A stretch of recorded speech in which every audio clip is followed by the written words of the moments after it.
ठीक है। और बाद में उसको पता चला कि ये क्या चलाता है, एक छोटा सा दुकान चलाता है, जो पप्पा ने उसको हैंडओवर किया था। तो बेटा जो जिसको देगा ये गुलाब, वो क्या करेगी, रखेगी या फेंक के मारेगी? फेंक के मारेगी। तो what is the meaning of gulab? फेंक के मारने के पीछे का रीजन बता बेटा, क्या होगा?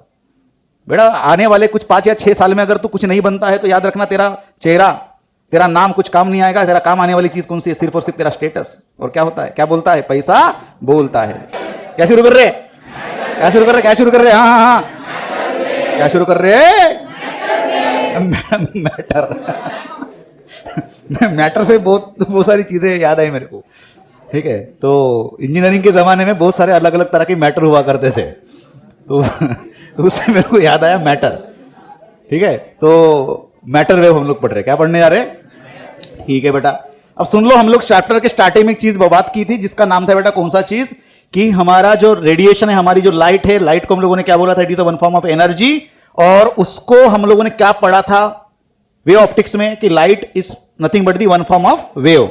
लेकिन हम लोगों ने ये प्रूफ करके दिखाया, हम लोगों ने ये कंसेप्ट रखा कि light is nothing but it obvious the particle nature. तो लाइट का जो क्या नेचर था बोलो बेटा? वेव नेचर था। कौन सा नेचर? वेव नेचर था। उसको हम लोगों ने प्रूफ किया, क्या?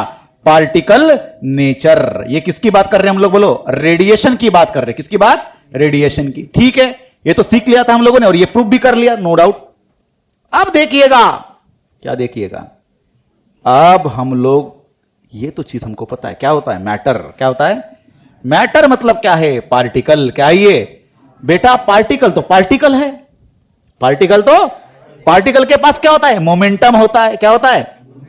क्या होता है? मोमेंटम होता है। Momentum is what? P is equal to mass into, बेटा उसके पास मास है, उसके पास अगर ये मूव करता है तो क्या है? वेलोसिटी है। कैसे जाता है? स्ट्रेट लाइन में जाता है। सर ऐसी बात किए थे ना हम लोगों ने, स्ट्रेट लाइन में जाना मतलब क्या हुआ? ये कौन सा क्या कर रहा है? कौन सी चीज एग्जिबिट कर रहा है? ये मैटर हूं मैं, मेरे के ऊपर क्या लगता है? ग्रेविटेशन लगता है। मैं क्या जाऊंगा? सीधा जाऊंगा। बात समझ में आई? ठीक है सर, लेकिन क्या हमने ये प्रूफ किया? कौन सी चीज बेटा? जैसे रेडिएशन को कौन से नेचर है? दोनों भी नेचर है। तो क्या हमारे मैटर को मतलब पार्टिकल को भी कौन से नेचर होने चाहिए? दोनों भी। एक तो कौन सा नेचर बोलो? Particle nature. मतलब मैटर को क्या होना चाहिए? Particle nature. साथों साथ क्या होना चाहिए? Wave nature. तो हम लोगों ने क्या प्रूफ करना है इस लेक्चर में कि पार्टिकल को क्या होना चाहिए? Wave nature. इसका मतलब ये कि मान के चलो बेटा, किसी मान के चलो अपना जो प्रभात है, प्रभात की तरफ किसी ने गुलाब अगर फेंक के मारा, ठीक है, कब मारा जाता है गुलाब? मान के चलो किसी वैलेंटाइन डे के दिन प्रभात ने किसी को, मतलब आज से 4-5 साल के बाद, जब अपनी जिंदगी में वो कुछ बन के रहेगा, और किसी को मान के चलो गुलाब उसने दे दिया कि ले ले बेटा, ठीक है। और बाद में उसको पता चला कि ये क्या चलाता है, एक छोटा सा दुकान चलाता है, जो पप्पा ने उसको हैंडओवर किया था। तो बेटा जो जिसको देगा ये गुलाब, वो क्या करेगी? रखेगी या फेंक के मारेगी? फेंक के मारेगी। तो what is the meaning of gulab? फेंक के मारने के पीछे का रीजन बता बेटा, क्या होगा? बेटा आने वाले कुछ 5 या 6 साल में अगर तू कुछ नहीं बनता है तो याद रखना, तेरा चेहरा, तेरा नाम कुछ काम नहीं आएगा। तेरा काम आने वाली चीज कौन सी है? सिर्फ और सिर्फ तेरा स्टेटस। और क्या होता है, क्या बोलता है? पैसा बोलता है। लड़कियां, ठीक है, तो याद रखना ये बड़ी इंपॉर्टेंट चीज है। तो आने वाले 5 या 6 साल में तुझे दोनों भी चीजें रखनी है। कौन सी? क्या कमाना है? एक तो पैसा भी कमाना पड़ेगा, दूसरी चीज क्या? स्टेटस। दोनों चीज देखेंगे, स्टेटस भी देखेंगे, पैसा भी देखेंगे। और गुलाब देने जाएगा, क्या होगा? फेंक के मारेगी बेटा, अगर दोनों में से एक भी चीज नहीं रही तो। ठीक है, अब मुझे बताइए गुलाब का नेचर कौन सा है? पार्टिकल नेचर है, क्या है? अरे क्या है वो? फोटोन है क्या? क्या है वो? रेडिएशन है क्या? जिसको क्या है? मास है। अगर वो फेंका जाए उसके पास क्या होगी? वेलोसिटी। और जब सीधे जाएगा तो मुझे बताइए ये कौन सा नेचर एग्जिबिट करता है? Particle nature. और हमको क्या प्रूफ करना है? ये कैसा करना है? Wave nature. बेटा इसका मतलब गुलाब ऐसे ऐसे जाएगा क्या? अबे ऐसे ऐसे जाएगा क्या? ऐसे ऐसे जाना मतलब उसके पास क्या होना चाहिए? वेवलेंथ। और वेवलेंथ होगी तो क्या होगी? फ्रीक्वेंसी। सर ऐसे कभी देखा ही नहीं, क्योंकि हमारे को पता है कि जब गुलाब भागेगा, गुलाब राव भागेगा तो कैसे भागेगा? सीधा भागेगा, वेव नेचर उसको होगा ही नहीं। लेकिन एक ऐसा शख्स आया बेटा, उसने बोला, देखो 2 चीजें उसने बोली। पहली चीज कौन सी? कि सर नेचर ऑलवेज लव्स, बोलो क्या बोलेंगे? लव्स। हा, nature always loves the symmetry. हम लोग ऑब्वियस बोल सकते हैं, अभी यहां पे लव का इस्तेमाल करेंगे। Nature always loves the symmetry, या फिर nature always obvious the symmetry. हमारा पूरा नेचर जो है, पूरा यूनिवर्स, बराबर है। यूनिवर्स बोलो, नेचर बोलो, किसको ऑबे करता है? सिमेट्री को ऑबे करता है। यदि आपका रेडिएशन क्या कौन सा एग्जिबिट करेगा? वेव नेचर एग्जिबिट करेगा as well as particle nature. तो आपका पार्टिकल नेचर भी एग्जिबिट करेगा और वेव नेचर एग्जिबिट करेगा। उसने बोला कि ये मैं एक तर्क देता हूं। बाकी फिजिक्स वाले लोगों ने बोला अरे सही बात है, ये तो होना चाहिए क्योंकि हम लोग इस स्टेटमेंट को मानते हैं। उन्होंने दूसरी एक चीज रखी बेटा कि according to the Einstein equation, कौन सा वाला? आइंस्टाइन का इक्वेशन कौन सा? Mass energy relation. क्या बोलता है बोलो? E is equal to M C square, energy is equal to mass into C square. बेटा ये रिलेशन क्या देता है? ये इक्विवेलेंसी देता है कि अगर आपकी किसी के पास एनर्जी हो, ये किसके बराबर होगी? मास इंटू सी स्क्वेयर, बराबर है। इस तरह की चीज, इसके ऊपर हम लोग डिटेल में डिस्कशन कभी कर लेंगे, लेकिन हमको पता है ये क्या देता है? एनर्जी और मास का रिलेशन देता है। तो ये क्या है? इंटर कन्वर्टिबल है बेटा। कौन सी चीज? मास और एनर्जी। तो जब ये दो चीजें आपके पास अवेलेबल है, दो स्टेटमेंट आपके पास अवेलेबल है, तो एक शख्स ने बोला, क्या बोला? क्या बोला कि बेटा ये भी क्या करेगा? दोनों नेचर को एग्जिबिट करेगा। खुद एक पार्टिकल होगा, मैटर होगा, तो पार्टिकल नेचर और वेव नेचर। इसका मतलब ये कि यदि कोई मैटर, जैसे कि गुलाब, जैसे कि टेनिस का बॉल, जैसे कि इलेक्ट्रॉन, जिसको क्या है? मास है, अगर वो भागता है सीधा जाएगा, तो उसके पास क्या होना चाहिए? Wave nature. यो उसके पास वेव अगर होगा तो क्या होगा? वेवलेंथ। और वेवलेंथ होगा तो उस वाले वेव को क्या बोला जाता है? Matter wave. इसलिए एक पर्सन आए 1924 में, लेटेस्ट, बिल्कुल कोई नई चीज नहीं। अभी कौन सा चालू है? 2023, मतलब आज से करीबन कितने साल पहले? 101 साल पहले। 101 क्या? 99 साल पहले। 99 साल पहले एक पर्सन है जिनका नाम था बेटा क्या? De Broglie, Louis de Broglie. तो इसको प्रोनाउंस करेंगे डिब्रॉय। क्या बोलेंगे बेटा? डी ब्रॉगली इसका स्पेलिंग है, लेकिन डिब्रॉय प्रोनाउंस करेंगे, नहीं तो उनकी जो आत्मा है, आत्मा को क्या हो जाएगा? दर्द होगा बेटा। बोलेंगी आत्मा आपके मन में आएगी, इसमें आएगी, इसमें ड्रीम में आएगी, बोलेगी बेटा तू मेरे को क्या बोला? जैसे अपन प्रभात को क्या बोलते हैं समटाइम्स? भात भात भात। उसी तरह से डिब्रॉगली को, डिब्रॉय को अगर डिब्रोगली बोलोगे तो क्या होगा? उसकी आत्मा को दर्द होगा, वो आएगी। उन्होंने बोला कौन सी चीज? बड़ी इंपॉर्टेंट स्टेटमेंट दी बेटा, देखो। The matter having a total energy E and momentum P। अब यहां पे मैटर भी क्या होना चाहिए? मूविंग मैटर होना चाहिए। कैसा? The moving matter having a total energy E and momentum P has a wave associate with it। क्या बोला उन्होंने? बोलो। The moving matter having a total energy E and momentum P has a wave associated with it. आई बात समझ में? ऐसा उन्होंने बोला कि अगर कोई मूविंग मैटर हो या पार्टिकल हो जिसके पास एनर्जी कितनी होगी? टोटल एनर्जी E होगी, मोमेंटम P होगा, तो वो वेव एसोसिएटेड विथ इट। मतलब क्या? ये क्या करेगा? वेव एग्जिबिट करेगा। बड़ी शॉकिंग चीज है बेटा। सर बस अगर जाती है, बस के पास मास है, उसके पास क्या है? काइनेटिक एनर्जी है, वो भागेगी, तो उसके पास वेवलेंथ होगा क्या? सर बॉलर ने बॉलिंग को डाला, बॉल को फेंका, तो वो क्या करेगा? वेव नेचर ऑबे करेगा क्या? सोचने के लिए कितना देखो तकलीफ होती है। ऐसा हम लोग बोलेंगे क्या उसको? आपको विश्वास पड़ेगा? बेटा उस समय भी क्या हुआ था? इस तरह से इसके ऊपर, किनके ऊपर? डी ब्रॉय के ऊपर क्या हुआ? विश्वास रखा नहीं गया था, लेकिन उन्होंने दो तर्क दिए बेटा, ये पहला तर्क और ये सेकंड तर्क। ठीक है, उन्होंने बोला देखो क्या चीज होती है। कैसे? सर आपने सिखाया कौन सी चीज? अगर फोटोन का मास, जो फोटोन का मास हम लोगों ने कैसे माना? ना के बराबर, लेकिन उसके पास भी क्या होती है? एनर्जी होती है। और ये एनर्जी कितनी होती है? E is equal to H into nu होती है। अरे बोला था ना हम लोगों ने। और हमारे आइंस्टाइन साहब ने क्या बोला कि मूविंग चीज के पास कितनी एनर्जी होती है? m इंटू सी स्क्वायर होती है। अगर दोनों को हम लोगों ने क्या किया बेटा? इक्वेट किया तो क्या बनेगा? h into nu is equal to M C square. What is the meaning of nu बेटा? बोलो क्या होता है? हाँ, H C by lambda is equal to M C square. बेटा सी और सी को कैंसिल करो, क्या बचा? एक सी बचा है। लैम्बडा को लेके जाओ तो ये बनेगा लैम्बडा, एम आएगा इधर, दैट इज एच। हाँ बोलो, H by M into C. आई बात समझ में? क्या बनाया? H by M into C. तो लैम्बडा की वैल्यू बनी, बोलो H by, what is the meaning of? Mass into velocity. Momentum. बेटा सुन लो, ये मास किसका था? फोटोन का मास, जो ना के बराबर था। What is the meaning of C? Velocity of photon. यदि कोई मैटर हो तो मैटर के पास मास तो m होगा, लेकिन c लिखते हैं क्या हम लोग? कोई भी मैटर c की वेलोसिटी जाता है क्या? नहीं, नॉर्मल वेलोसिटी से जाएगा। कितना जाएगा? h by M into V. v को अच्छे से लिखेंगे बेटा, h by M into V. अरे बाप रे, मतलब सर यदि कोई मैटर अगर मूव करे तो उसके पास क्या होगा? लैम्बडा होगा, और इस लैम्बडा को बोला जाता है क्या? डी ब्रोगली वेवलेंथ या फिर डी ब्रॉय वेवलेंथ। ये क्या है हमारा? बोलो, that is de Broglie wavelength. आई बात समझ में? इसका मतलब सर मास होना चाहिए, वेलोसिटी होनी चाहिए। बात समझ में आई? तो यहां पे क्या समझ में आता है? एच तो हमारा क्या है? Planck's constant. ये कैसा है? कांस्टेंट है तो कांस्टेंट ही है। दैट इज पहली चीज उन्होंने बोली कि lambda is inversely proportional to momentum. Sir कैसे?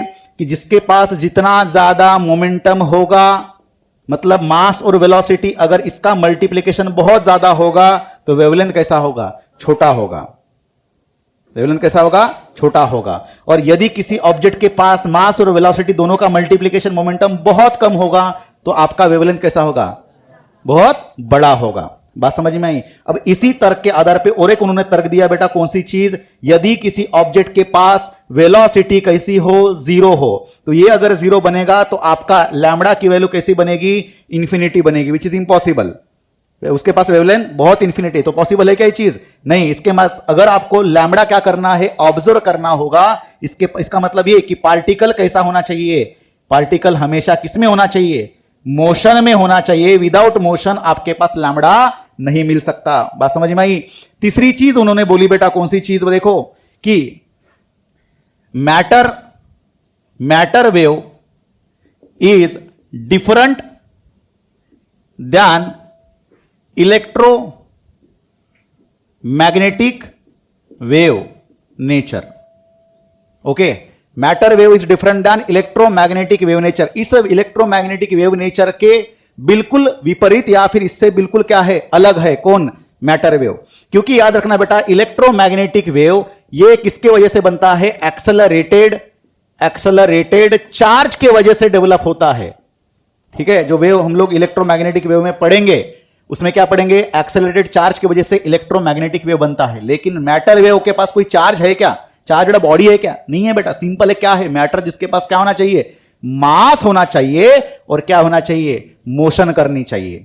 ठीक, अब देखो हमने तो थ्योरेटिकली उनके ऊपर विश्वास रख लिया बेटा, लेकिन उन्होंने बोला देखो एक सिंपल सी मैं आपके पास और एक तर्क रखता हूं। लोगों ने उनकी तरफ क्वेश्चन पूछना शुरू कर दिया। बेटा ठीक है, बताइए, अगर कोई बॉल हो, टेनिस का बॉल हो, इस तरह से उसको हम लोग फेंकेंगे तो सीधे जाते हुए दिख रहा है, उसके पास लैम्बडा थोड़ी है, वेव तो नहीं दिख रहा है। उन्होंने बोला देखो चीज ऐसी है कि सब कुछ कार्यक्रम इसके ऊपर चलता है बेटा। किसके ऊपर? एम इंटू वी के ऊपर। उन्होंने बोला कि मैं आपके सामने एक टेनिस का बॉल रखता हूं। किसका बॉल? Tennis ball. एक रखेंगे हम लोग क्या है? इलेक्ट्रॉन, जो बिल्कुल क्या है? सबसे टाइनी पार्टिकल हम लोग मानेंगे। ठीक है, मान के चलो बेटा कि टेनिस बॉल के पास मास ऑफ टेनिस बॉल मान के चलो 0.1 किलोग्राम होगा। एक अपन अप्रॉक्स लेके चल रहे हैं, और ये टेनिस बॉल जो है कितने वेलोसिटी से अगर मैंने फेंका तो मान के चलो ये टेनिस बॉल जो है, that is velocity of tennis, या आसपास 20 मीटर पर सेकंड की स्पीड से भाग रहा है। ठीक है, समझ में आ रही बात? उसी तरह से अगर मैं मास ऑफ इलेक्ट्रॉन देखूं तो सभी को पता होना चाहिए मास कितना होता है बेटा? बोलो 9.1 इंटू 10⁻⁻31 किलोग्राम।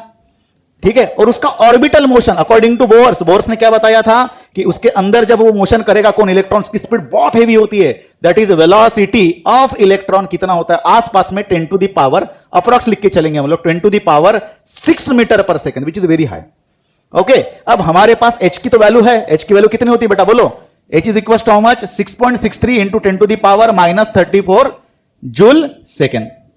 ठीक, अब फटाक से इसका लैम्बडा निकालिए। लैम्बडा की वैल्यू फॉर टेनिस बॉल हम लोगों ने फॉर्मूला रखा h by m into V. Value डाले हम लोगों ने, बोलो कितना? 6.63 इंटू 10⁻⁻34 डिवाइडेड बाय m की वैल्यू रखी 0.1 इंटू 20। बात समझ में आई? अब इसको हम लोगों ने सॉल्व करना शुरू किया।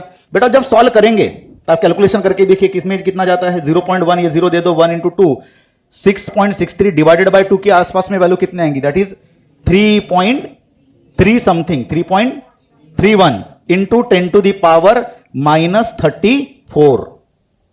किस में आया ये आंसर? मीटर में आया। इसमें आया बेटा, अगर मैं इसको नैनोमीटर में लिखूं that is 3.31 into 10 to the power minus कितना, नैनोमीटर में कितना आएगा, 10 to the power minus 25 nanometre. अरे बाप रे,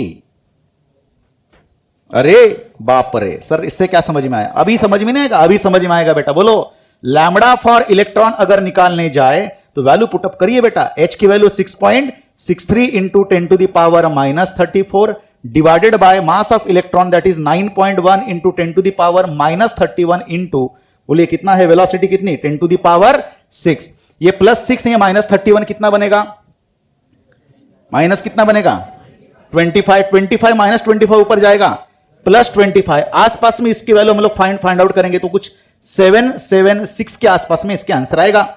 ठीक है, तो पॉइंट में हम लोग एडजस्ट करेंगे, इंटू 10 टू दी पावर कितना बनता है, माइनस 34 ऊपर गया, माइनस 25 प्लस 25 बना, कितना बनेगा, माइनस 9। ठीक है, तो आसपास में इसकी वैल्यू 776 के आसपास में आएगी नैनोमीटर में। किसमें आएगी, 10 टू दी पावर माइनस 9 मतलब क्या होता है, नैनोमीटर। तो बेटा यहां पे क्लियर समझ में आता है, दोनों की तरफ ध्यान देना कि बेटा यहां पे 776 के आसपास, दैट इज मैं अप्रॉक्स निकाल के रख रहा हूं, ये वैल्यू हम लोग ऑब्जर्व कर सकते, that the instrument what we have now. उस समय भी एक इंस्ट्रूमेंट बनाया गया था, किसने बनाया, डेविसन एंड, और कौन है अपने दो दूसरे साइंटिस्ट थे, उन्होंने क्या किया था, एक्सपेरिमेंट किया था। ठीक है, तो उन्होंने क्या किया, वहां पे एक्सपेरिमेंट में प्रूफ किया कि इलेक्ट्रॉन जो है जो इतने वेलोसिटी से भागता है, उसने इतनी आसपास में क्या दिखाई, वेवलेंथ शो की बेटा। लेकिन ये वेवलेंथ की तरफ ध्यान देना, इतनी छोटी वेवलेंथ है कि इसको हम लोग ऑब्जर्व भी नहीं कर सकते। तो ऑब्जर्व करने के लिए सबसे इंपॉर्टेंट चीज वेवलेंथ क्या होना चाहिए, वेवलेंथ को कौन अफेक्ट कर रहा है बेटा, मास एंड वेलोसिटी। देखो इलेक्ट्रॉन के पास वेलोसिटी भले ही बहुत ज्यादा हो, मास कैसा है, बहुत कम है बेटा, इतना कम है कि जिसके वजह से उसका वेवलेंथ का नंबर ऐसा मिला कि ये वेवलेंथ किसका, इलेक्ट्रॉन का ऑब्जर्वेबल है। लेकिन अगर मैं टेनिस बॉल को फेंकता हूं तो उसका वेवलेंथ इतना छोटा है कि आप ऑब्जर्व भी नहीं कर सकते। तो उसकी वेलोसिटी कैसी होनी चाहिए कि आपको लैम्बडा कम हो जाए, वेलोसिटी बहुत ज्यादा होनी चाहिए, और उतनी ज्यादा वेलोसिटी हम लोग प्रोवाइड नहीं। और एक साइंटिस्ट है जिन्होंने प्रूफ करके दिया, डिफ्रैक्शन पैटर्न उन्होंने दिखा कि इलेक्ट्रॉन में लाइट के जगह पे इलेक्ट्रॉन को रखा, जेपी थॉमसन, उन्होंने भी क्या किया, लाइट के जगह पे किसको रखा, इलेक्ट्रॉन को रखा, और इलेक्ट्रॉन के बाद इलेक्ट्रॉन को क्या किया, प्रोजेक्ट किया, और प्रोजेक्ट करने के बाद उन्होंने देखा कौन सी चीज, कि जैसे लाइट बिहेव करता है वैसे कौन बिहेव कर रहा है, इलेक्ट्रॉन। तो डिफ्रैक्शन पैटर्न मिलता है किसमें, एक्सपेरिमेंट में, किसके एक्सपेरिमेंट में, जेपी थॉमसन की जगह पे, मतलब उनके एक्सपेरिमेंट में। तो इसका मतलब ये प्रूफ होता है कि जैसे लाइट बिहेव करता है, that is a wave nature, वैसे ही कौन बिहेव करता है, पार्टिकल नेचर। और पार्टिकल कौन सा था उसमें, इलेक्ट्रॉन था। आई बात समझ में। तो डेविसन और जर्मर दो साइंटिस्ट है बेटा, कौन से, 1927 में, that is Davisson and Germer, ये दो साइंटिस्ट आए। और उसके बाद 1928 में आए कौन से, दैट इज जीपी थॉमसन। ठीक है, उन्होंने प्रूफ करके दिया है। दोनों ने भी क्या क्या प्रूफ किया बेटा, कौन सी चीज, electron exhibits the wave nature having the wavelength lambda. आई बात समझ में, ये बात क्लियर होगी कंसेप्ट। ठीक है, चलो आगे, या तो प्रूफ हो गया। ठीक है, इसका मतलब ये कि सर जो भी चीज अभी भागेंगी ये कौन सा नेचर ऑब्जर्व करेंगी, वेव नेचर। बस इसलिए हम लोग को ऑब्जर्व नहीं हो रहा है, क्यों ऑब्जर्व नहीं हो रहा है, क्योंकि उसका वेवलेंथ बहुत ज्यादा छोटा है, कम है। हो गया कंसेप्ट क्लियर। सर अगर हम लोग इलेक्ट्रॉन की जगह पे कुछ और अगर हम लोग रखते हैं, कौन से चीजें इलेक्ट्रॉन की जगह पे हम लोग अगर न्यूट्रॉन्स रखे, प्रोटॉन को रखे, अल्फा पार्टिकल को क्या करे, भेजे, तो क्या वो भी वेव नेचर एग्जिबिट करेगा, बिल्कुल करेगा, और वो भी ऑब्जर्वेबल है। आई बात समझ में। ठीक है, अब देखो हम लोग एक काम करेंगे, इलेक्ट्रॉन को सेपरेट निकाला हम लोगों ने, कहां से, एटम से। अब एक सिंगल इलेक्ट्रॉन है, उसको हम लोग भगाएंगे। कैसे भगाएंगे, जैसे हम लोगों ने कहां पे भगाया था, जैसे हम लोगों ने फोटो इलेक्ट्रिक इफेक्ट में भगाया था। इलेक्ट्रॉन कैसे इजेक्ट किया था हम लोगों ने, फोटो इलेक्ट्रिक इमिशन करके, मतलब वहां पे फोटो अलग अलग नेचर है, मैंने इसके पहले भी आपको डिस्कस किया बेटा, कौन सा, थर्मोनिक इमिशन भी हो सकता है। इलेक्ट्रॉन को बाहर निकालना बड़ी चीज नहीं है, लेकिन उसको भगाना जो है वो बड़ी चीज है। भगाने के लिए हम लोग क्या करेंगे, एक प्लेट रखेंगे सामने। मेरे पास यहाँ पे इलेक्ट्रॉन है, देखो ये इलेक्ट्रॉन रहा। अब ये इलेक्ट्रॉन भागना चाहिए, कहां पे भागेगा, उस प्लेट की तरफ भागेगा, बराबर है। तो ये फोर्स लगाएगा प्लेट, तो प्लेट कैसी होनी चाहिए, इलेक्ट्रिकली पॉजिटिवली चार्ज। तो ये जो हमारी इलेक्ट्रॉन भागेगी किधर, पॉजिटिव प्लेट की तरफ। तो मुझे एक बात बताइए, कितने जोर से भागेगी, जितना जोर से वो फोर्स लगाएगा। कितना फोर्स लगाएगा सर, जितना ज्यादा पोटेंशियल डेवलप करेंगे। उतनी एनर्जी आएगी। बात समझ में आई? और ये चीज हम लोगों ने बहुत प्यारी तरह से सीखी लास्ट लेक्चर में। कैसे? कि जो भागने वाला इलेक्ट्रॉन है बेटा, इसके पास काइनेटिक एनर्जी होती है, और ये काइनेटिक एनर्जी कितनी होती है? हाफ mv² होती है। इसकी वेलोसिटी कैसे बढ़ती है? By using A accelerated potential से बढ़ती है। जितना ज्यादा फोर्स लगाएगा तो इसकी एनर्जी किसके बराबर होगी? EV0 के बराबर होगी। What is the V0? Potential. तो वहां पे हम लोगों ने V0 इसलिए इस्तेमाल किया क्योंकि ये क्या था? स्टॉपिंग पोटेंशियल था। यहां तक समझ में आया? ठीक, EV। ओके सर, तो मुझे बताइए जितना V होगा उतना ये V होगा। ये V कौन है हमारा? उसकी वेलोसिटी। जितना V होगा उतना V होगा ना। मास बदला सकते क्या हम लोग? नहीं। जितना पोटेंशियल ज्यादा होगा उतनी वेलोसिटी ज्यादा होगी। किसके लिए? इस इलेक्ट्रॉन को भगाने के लिए।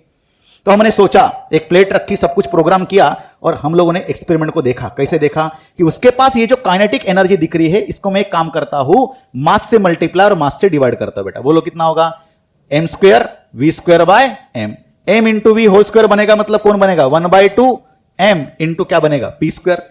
मोमेंटम क्या होता है? मास इंटू वेलोसिटी, दोनों का क्या है? स्क्वायर। ये क्या बना? काइनेटिक एनर्जी, जिसके लिए हम लोग k से डिनोट करेंगे। यहां तक समझ में आया? हाँ, अब देखो ये 2m लेके जाओ उधर, तो p² की वैल्यू किसके बराबर? ट्वाइस m इंटू k के बराबर। p की वैल्यू किसके बराबर? √ ट्वाइस m k के बराबर। लेकिन मैंने क्या बताया? k is equal to E into V. अरे हया नहीं है सर, ये p निकाल के आपने क्या सिद्ध करना है? सिद्ध ये करना है बेटा कि हमारे पास लैम्बडा का फार्मूला क्या होता है?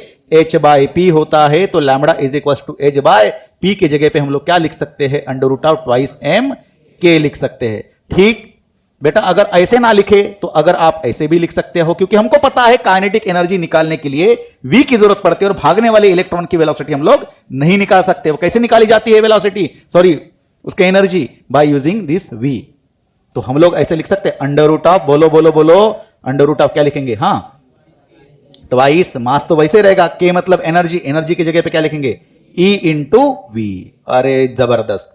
अब मुझे बताइएगा यहां पे कौन सी चीजें आपको पता है? सर हमको पता है क्या? h पता है सर। h की वैल्यू कितनी होती है? 6.63 into 10 to the -34 joule second. ये m कौन है? मास ऑफ इलेक्ट्रॉन। बेटा मास ऑफ इलेक्ट्रॉन की वैल्यू कितनी? 9.1 इंटू 10 to the - 31 किलोग्राम। बराबर। ये कौन है बेटा? E मतलब कौन है? चार्ज। इलेक्ट्रॉन के ऊपर का चार्ज की वैल्यू, E की वैल्यू किसके बराबर? 1.6 इंटू 10 to the -19 के बराबर। सिर्फ चीज कौन सी बचती है? V। और ये V क्या है? Accelerating potential. ये किसके हाथ में होगी? हमारे हाथ में होगी। जितना V बढ़ाएंगे उतने जोर से भागेगा कौन? इलेक्ट्रॉन। सब कुछ वैल्यू हम लोगों ने पुट किया, H के जगह पे, 2 के जगह पे, M के जगह पे, E के जगह पे, V को छोड़ के, तो हमको एक वैल्यू मिली कौन सी? Lambda equals to 12.28 divided by √V angstrom. इतनी वैल्यू मिली। मतलब क्या आता है? बेसिकली अगर सॉल्व करें तो 10 to the -10, जिसको हम लोग क्या लिखेंगे? एमस्ट्रॉन्ग लिखेंगे। आई बात समझ में? ये मिलता है क्या? वेवलेंथ। किसके लिए? इलेक्ट्रॉन के लिए। किसके लिए? इलेक्ट्रॉन के लिए। आई बात समझ में? ठीक है सर, ओके, कोई दिक्कत नहीं। अगर हम लोग आगे बढ़े बेटा, हम लोग क्या लिखेंगे? ये किसके लिए रहा? इलेक्ट्रॉन के लिए है बेटा। किसके लिए है? इलेक्ट्रॉन। आगे बढ़े हम लोग प्रोटॉन को निकालने जाए। सबको पता है प्रोटॉन का मास कितना है। सिर्फ एक ही चीज बदलेगी, कौन सी? प्रोटॉन का मास कितना होता है? अरे 1.6 इंटू 10 to the -27 kg। बस एक ही चीज बदलती है बेटा। बाकी चार्ज प्रोटॉन के ऊपर कितना होगा? जितना इलेक्ट्रॉन के ऊपर होगा। हम लोगों ने सॉल्व किया, सॉल्व करने के बाद सब कुछ वैल्यूज हम लोगों ने पुट की, तो लैम्बडा की वैल्यू फ्रॉम प्रोटॉन निकली कितनी? दैट इज कितनी मिलती है? 0.286 डिवाइडेड बाय √V एमस्ट्रॉन्ग। इतनी मिली। बात समझ में आई? हम लोगों ने उसके बाद क्या रखा? ड्यूट्रॉन रखा। सर ड्यूट्रॉन क्या होता है? इलेक्ट्रॉन को निकाल दो, क्या बचता है? एक प्रोटॉन बचेगा और एक इलेक्ट्रॉन बचेगा। किसके लिए? कौन है वो? एक इलेक्ट्रॉन निकलने के बाद एक प्रोटॉन एक इलेक्ट्रॉन बचता है, न्यूट्रॉन बचता है। कौन है वो? अरे अरे अरे अरे, हाइड्रोजन रे। बात समझ में आई? कौन है ये? तो बेटा उसके पास बताइए कितना, तो मास कितना होगा? जितना प्रोटॉन का मास होता है उतना ही न्यूट्रॉन का मास होता है। चार्ज की वैल्यू किसके बराबर? एक प्रोटॉन। तो E की वैल्यू किसके बराबर? 1.6 इंटू 10 to the -19। बराबर है। लेकिन मास ऑफ न्यूट्रॉन किसके बराबर? 2 मल्टीप्लाइड बाय 1.6 इंटू 10⁻⁻27 के बराबर। सब कुछ वैल्यू हम लोगों ने डाला, पुट किया, तो हमारे पास लैम्बडा फॉर न्यूट्रॉन मिलता है कितना? That is 0.202 by √v angstrom. अरे बाप रे। उसी तरह से हम लोगों ने उसके बाद क्या लिया? Alpha particle.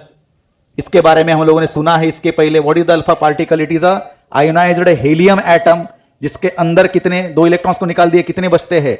2 protons 2 neutrons. 2 proton के 2 charge, that is 2 multiplied by Q, बराबर। और मास कितना होगा? 4 मल्टीप्लाइड बाय 1.6 10⁻⁻27। बात समझ में आ रही है मैं क्या बोलना चाहता हूं? सब कुछ वैल्यू पुट की हमने, माया कौन सी चीज पाई? That is lambda for alpha particle 0.101 by √v। अब मुझे बताइए किसका लैम्बडा बड़ा है, किसका लैम्बडा छोटा है? यदि हम लोग कंपेयर करें तो बेटा हम कहां पे लिखे? कहां पे लिखे? यहां पे लिखे, जगह ही नहीं है अपने पास, ठीक है। इंडिया में वही तो चीज है बेटा। बोलो लैम्बडा बताइए। हाँ, लैम्बडा किसके लिए बड़ा है? इलेक्ट्रॉन के लिए बड़ा है। उसके बाद लैम्बडा किसके लिए? प्रोटॉन के लिए। लैम्बडा किसके लिए? न्यूट्रॉन के लिए। लैम्बडा किसके लिए? अल्फा पार्टिकल के लिए। तो यहां पे एक बात समझ में आ रही है, कौन सी? देखो नीचे की चीज जहां पे मोमेंटम था या फिर ई था, ई और एम बराबर है, ठीक है। तो ये जो नीचे वाली चीज जैसे जैसे बढ़ रही है, जैसे जैसे मास बढ़ते जा रहा है, वैसे वैसे लैम्बडा क्या होते जा रहा है? कैसा हो रहा है? घटते जा रहा है। क्या हो रहा है? Alpha particle, it is a heavy mass particle. और ये क्या है? लाइटर मास पार्टिकल। जैसे जैसे मास बढ़ रहा है वैसे वैसे लैम्बडा बढ़ते जा रहा है, घटते जा रहा है, घटते जा रहा है। सोचिए, अल्फा पार्टिकल तो इतना है कि आपको आंखों को भी दिखेगा नहीं। और आप किसकी बात कर रहे हो? टेनिस की बात कर रहे हो। आप किसकी बात कर रहे हो? उस गुलाब की, जिस गुलाब को फेंक के किसने किसको मारा? एक लड़की ने, एक अप्सरा ने किसको मारा? प्रभात को फेंक के मारा। आप सोचिए उस बस की बात करो, जो बस क्या चल रही है? रोड पे चल रही है, जिसका मास इतना बड़ा है। सोचिए उसका लैम्बडा क्या कितना छोटा होगा रे। बात समझ में आई? इस हिसाब से प्रोग्राम चलते जाएगा। इसलिए ये ऑब्जर्वेबल है। कौन? इलेक्ट्रॉन का लैम्बडा। ये बात समझ में आई? क्लियर हो गया कंसेप्ट? इसी तरह से हम लोग न्यूट्रॉन का निकाल सकते हैं, उसी तरह से हम लोग थर्मल न्यूट्रॉन का भी निकाल सकते हैं, उसी तरह से हम लोग एक गैस पार्टिकल का निकाल सकते हैं। क्या? जो गर्म होकर क्या कर रहा है? रैंडम मोशन परफॉर्म कर रहा है बहुत हेवी वेलोसिटी से, ठीक है। तो जैसे हम लोग न्यूमेरिकल्स देखेंगे, एमसीक्यूज देखेंगे, उसमें हम लोग पढ़ते जाएंगे आगे आगे, ठीक है। चलो क्या बोलता है बेटा? बोलो। Particle is moving 3 times as fast as an electron. एक पार्टिकल है जो इलेक्ट्रॉन से 3 गुना क्या कर रहा है? फास्ट मूव कर रहा है। मतलब velocity of particle is 3 times of velocity of electron. The ratio of de Broglie wavelength of particle to that of electron is 1.8 into 10⁻⁻4। तो किसका?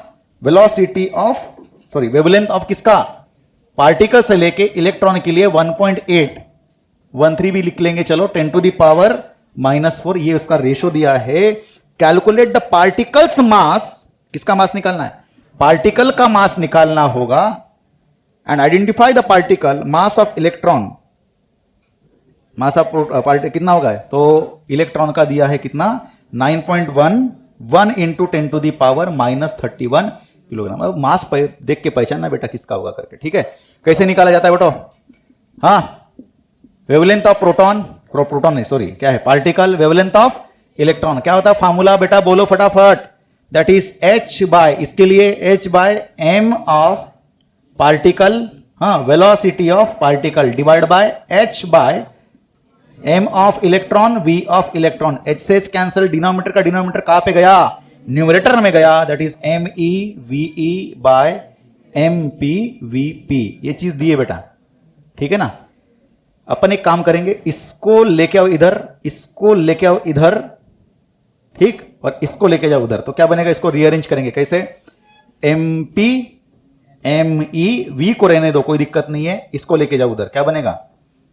हाँ, lambda e by lambda p into ये बचा कौन है? ve बाय vp, ठीक, okay. इसमें से क्या क्या चीज दी है? ये दिया है बेटा, कौन सा? Lambda p by lambda e। तो उसका उल्टा बनेगा, कैसे लिखेंगे हम लोग? बोलो। mp by me equals to 1 by 1.813 into 10⁻⁻4 into velocity of electron कितना है? हाँ वीई बाय वीपी, तो इसको अपन क्या करेंगे, चेंज करेंगे, कैसे लिखेंगे, वीई बाय वीपी करे तो ये 3 उधर जाएगा, क्या बनेगा 1/3, तो क्या होगा यहाँ पे 1/3, ठीक है। इलेक्ट्रॉन कितना होता है 9.11 इंटू 10⁻⁻31, आई बात समझ में, ठीक है बेटा। तो यहां से हम लोग क्या करेंगे, कैलकुलेट करेंगे, तो यहां से 3 आसपास में 3 जा, तो बचा कितना है अपने पास 10⁻, ये -4 ऊपर गया +4 बनेगा, +4 -31 कितना होगा, दैट इज -27, अरे वाह, तो ये तो देख के ही पता चल जाता है -27, ठीक है। तो ये 3 पॉइंट समथिंग डिवाइड बाय कितना आ रहा है 1 पॉइंट, आसपास में 1 पॉइंट समथिंग आएगा।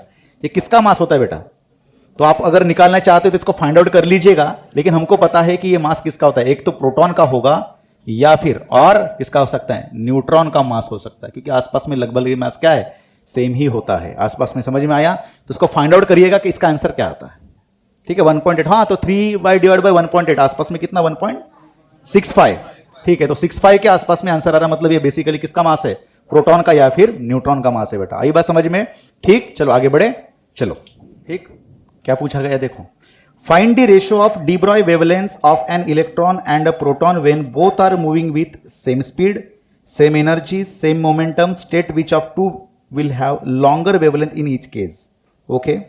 सो नाउ पहली चीज तो हम लोग समझेंगे कौन सा किसका है, ratio of de Broglie wavelength of an electron and proton, wavelength of electron, wavelength of proton, इसका बताइए पहले तो क्या बनेगा फॉर्मूला, दैट इज H/me/H/MP/Vp, ठीक, H कैंसिल हो, λE/λP इक्वल्स टू क्या होगा MP/ME इंटू हाँ VP/VE।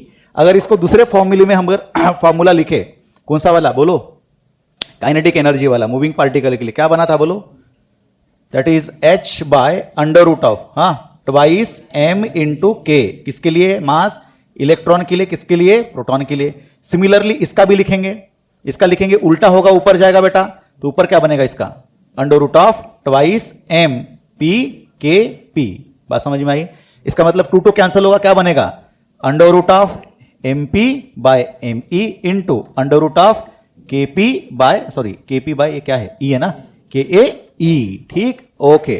तो फर्स्ट क्वेश्चन यहां पे हम लोग देखेंगे, इसमें क्या बोला है बोलो, फॉर प्रोटॉन हाँ और इलेक्ट्रॉन दोनों के लिए क्या हो, सेम स्पीड हो, सेम स्पीड मतलब क्या करोगे बोलो फटाफट, आंसर आपको ही निकालना बेटा, सेम स्पीड मतलब क्या होगा, हाँ ये दोनों चीज क्या हो गई, ओके। तो आपके पास बचता क्या है, MP बचता है और ME बचेगा, तो इसका क्या करोगे, रेशो करोगे, तो फटाफट बोलिए क्या बनेगा, दैट इज λE/λP, क्या बनेगा, हाँ क्या बनेगा MP/ME, MP के वैल्यू कितनी बनेगी 1.6 इंटू 10⁻⁻27 डिवाइडेड बाय कितना बनेगा 9.11 इंटू 10⁻⁻31, ठीक है, बहुत बड़ी वैल्यू आएगी आसपास में, अगर रेशो निकाला जाए तो 1800 के आसपास में आंसर आता है, ठीक है। इसका आंसर निकाल के बताइएगा मुझे, ठीक। सेकंड नंबर का देखिए क्या बोला है उन्होंने, सेम एनर्जी, सेम एनर्जी मतलब कहां पे दिख रहा है, एनर्जी का कंसेप्ट आ गया बेटा, ये वाला एनर्जी है, ठीक है, कैंसिल हो जाएगा, यहां पे निकलेगा अंडर के फॉर्म में, दैट इज λE/λP, अंडर बोलो MP/ME, तो वैल्यू फिर से पुटअप करोगे और कुछ आंसर आएगा, मुझे बताओगे, सब कुछ सॉल्व करना है, सब कुछ मल्टीप्लीकेशन और डिवीजन मैंने आप लोगों को ऑलरेडी बता दिया है, by using a log table वगैरह आप यूज करके सॉल्व कर सकते हो, ठीक है।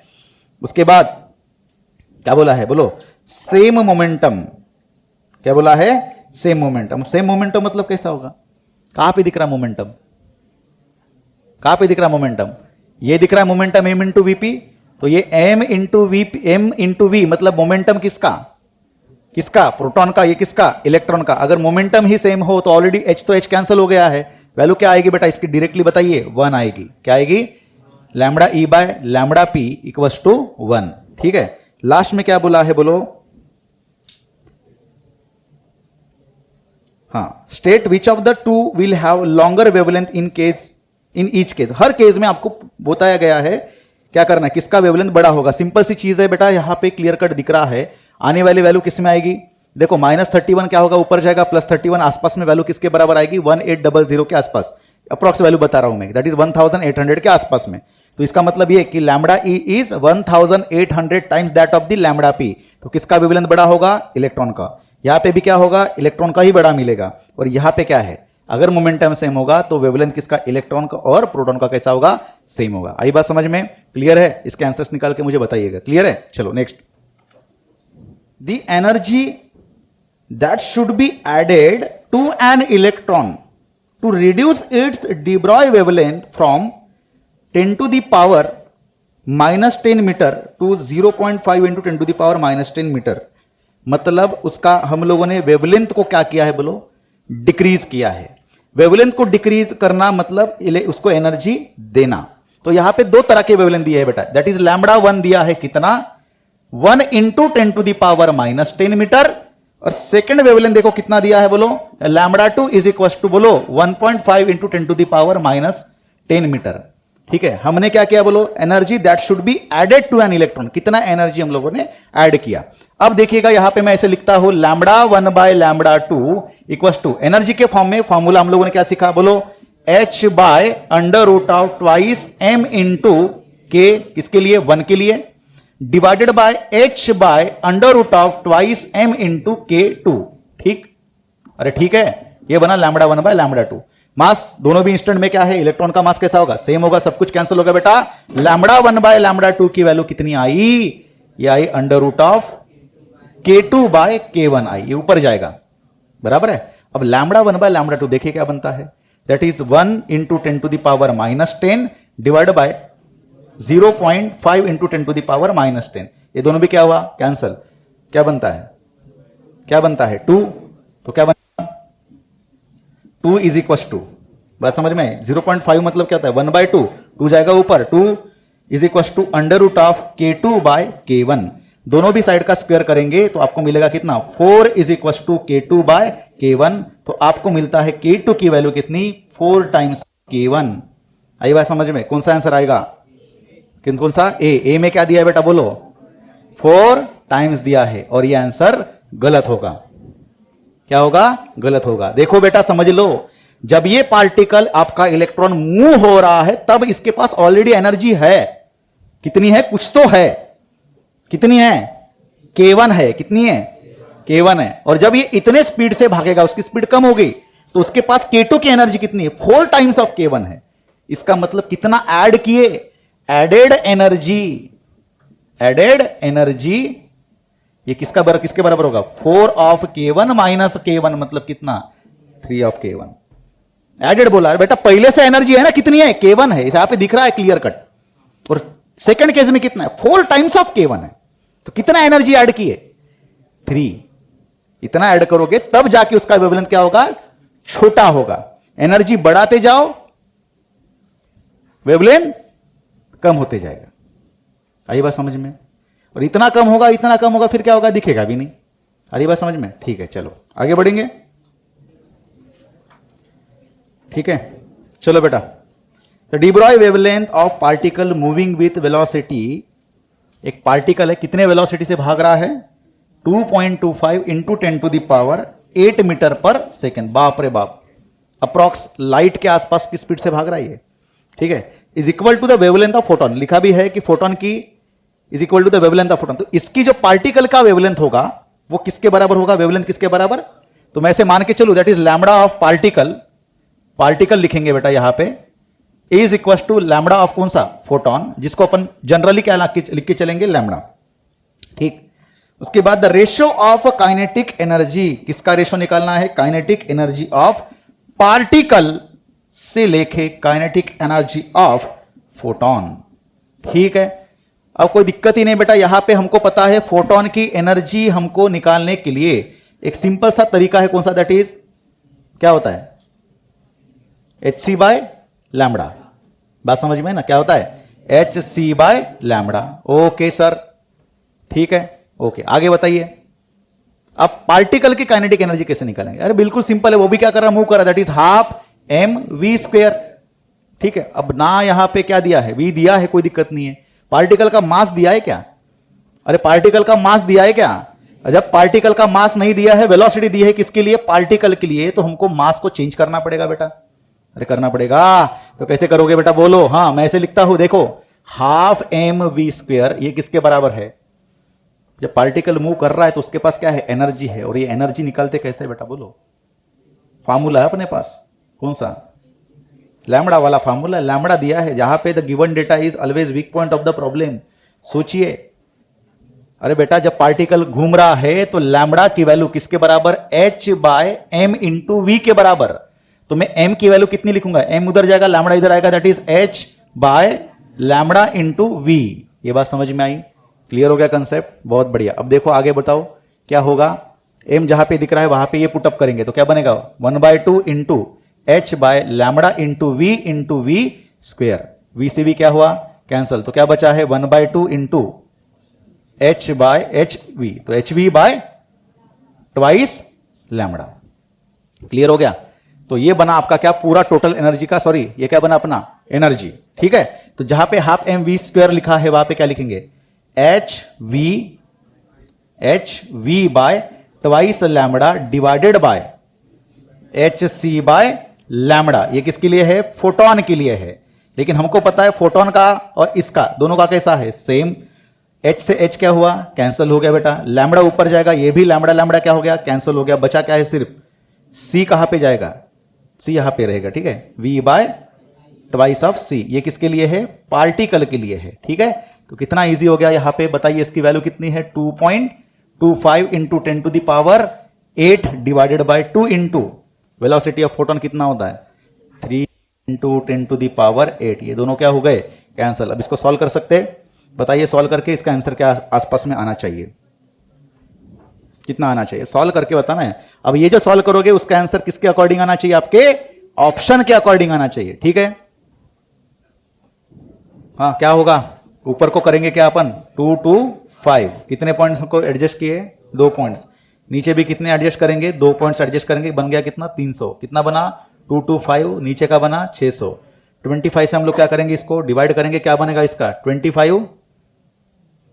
25 से डिवाइड करेंगे कितना आता है? कितना बनेगा? 9। ठीक है, उसके बाद ये कितना? 600। 600 का कितना बनेगा? 24। क्या होगा बोलो? 3/8। तो ये आपका आंसर कौन सा है? कौन सा आंसर सही है? बी आंसर आपका क्या रहेगा? सही आंसर रहेगा। ठीक है बेटा, चलो। जैसे कि यहाँ पे दिया है that is lambda for अनचार्ज particle. जैसे अनचार्ज पार्टिकल कौन सा है हमारा? न्यूट्रॉन। न्यूट्रॉन के लिए होता है बेटा कितना? 0.286 divided by E, that is energy in electron volt. Angstrom में दिया है। एक होता है थर्मल न्यूट्रॉन होगा, जिसमें क्या होगा? टेम्परेचर बढ़ाने से उसके क्या होगी? स्पीड में परिणाम होगा और एनर्जी में परिणाम होता है, जिसकी वजह से उसका फॉर्मूला ये आपको क्या करना है? सीधा सा याद रखना ये सारी चीजें। That is Planck's constant h by under root of thrice m kb into T. What is the kb?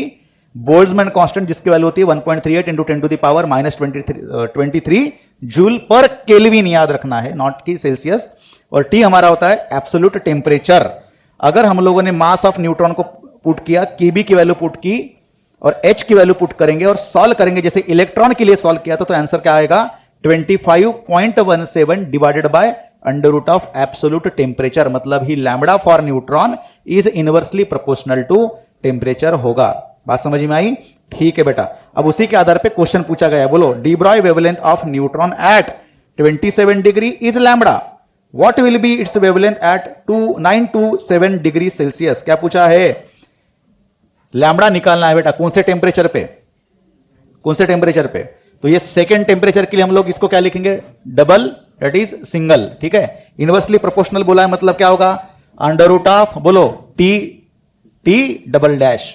ठीक है, देखो इनिशियल टेम्परेचर कितना दिया है? बोलो फटाफट, इनिशियल टेम्परेचर कितना है? Inversely proportional. यहां पे डबल डैश, यहां पे सिंगल डैश। ये कौन सा है? बाद का लैम्बडा। यहां पे क्या है? इनिशियल वाला लैम्बडा। बोलो टेम्परेचर इनिशियल में कितना है? 27 सेल्सियस दिया है बेटा। इसको किस में कन्वर्ट करेंगे? केल्विन के लिए। क्या होता है?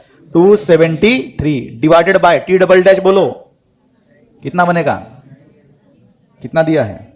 927 प्लस 273 कितना बनेगा? अंडर रूट ऑफ, बोलो बेटा फटाफट से। ये बनेगा 300 डिवाइडेड बाय ये कितना बनेगा? 200, 900, 1000, 1200। बराबर है? कितना बनेगा बेटा? बोलो अंडर रूट ऑफ, हाँ, दैट इज 1/4। कितना बना? 1/2। ये क्या है? Lambda double dash by lambda. तो बताइए क्या बनेगा? कब क्या निकालना हमको? लैम्बडा 2 निकालना है ना। That is lambda double dash is equal to lambda dash by 2। क्या होगा? वेवलेंथ हाफ हो जाएगा। आई बात समझ में? ठीक है, क्लियर हो गया? चलो।